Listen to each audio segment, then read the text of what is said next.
இது பட்டாசை கட்டி தொங்க விட்ட மாதிரி இருக்குது.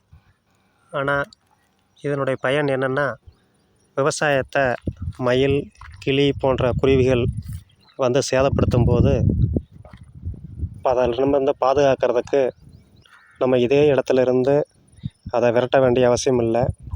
இதுபோன்று பட்டாசை கட்டி தொங்க விட்டோம்னா அது நேரத்துக்கு தகுந்தாற்போல் நம்ம அந்த கயிற்றுல எவ்வளோ தூரத்தில் வைக்கிறோமோ அதை பொறுத்து அது வெடிக்க ஆரம்பிக்கும்.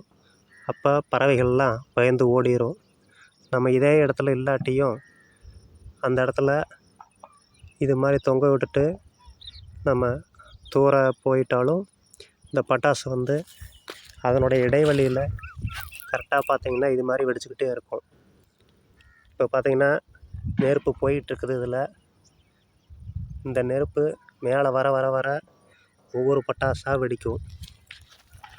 இது ஏன் அப்படி கீழே போடாமல் தொங்க விட்டுருக்குறோம்னா, நேரடியாக கீழே போட்டிருந்தா ஒரு பட்டாசு வெடிக்கையில் அடுத்த பட்டாசு தெறிச்சிரும்.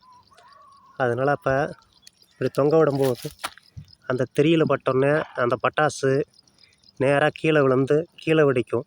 அதனால் மற்ற பட்டாசு எல்லாமே அப்படியே தொங்கிக்கிட்டே இருக்கும். இதனால் அந்த மயில், கிளி, குருவிலாம் இந்த ஏரியா பக்கமே வராமல் ஓடிடும். நம்ம ஆள் இருக்கிறதுக்கு பதிலாக இந்த பட்டாசு வந்து அந்த பறவைகளை துரத்துகிற வேலையை அது பார்த்துக்குது. இதனால் நமக்கு நேரம் மிச்சம். நம்ம வேறு வேலையும் பார்த்துக்கிட்டு இருக்கலாம்.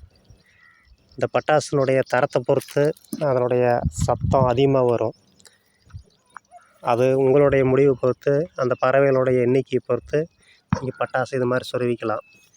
இது வேறு ஒன்றும் இல்லைங்க, சாதாரண கதம்ப கயிறு. இந்த கதம்ப கயிறுக்குள்ளே அதனுடைய திரியை வந்து உள்ளே நுழைச்சி வச்சுருக்குறோம். கீழே பட்டாசு பற்ற வச்சிட்டோம். இந்த பட்டாசுகள் ஒவ்வொன்றா அதனுடைய இடைவெளிக்கு தகுந்த மாதிரி வரிசையாக வெடிச்சுக்கிட்டே இருக்கும். இன்னும் பார்த்தீங்கன்னா இப்போ அடுத்த பட்டாசு வெடிக்கிறதுக்கு தயாராகிருச்சு. அது கீழே விழுந்து உடனே வெடிச்சிடும். இது கொஞ்சம் பெரிய பட்டாசு பாம்புங்கிறதுனால நம்ம கொஞ்சம் தூரம் நிற்கிறோம். அதனுடைய சத்தம் மட்டும் நல்லா வேகமாக வரும். அந்த பட்டாசு நேராக கீழே விழுந்து வெடிக்கிறதுனால அடுத்த பட்டாசுக்கு எந்த இடையூறும் இல்லாமல் அந்த கயிற்றுல அதே பட்டாசு அப்படியே தொங்கிக்கிட்டே இருக்கும். அந்த கயிறும் அது மெதுவாக எரிஞ்சுக்கிட்டே போய் அடுத்த பட்டாசை வெடிக்க வைப்போம். பார்த்தீங்கன்னா வெடிக்க போகுது.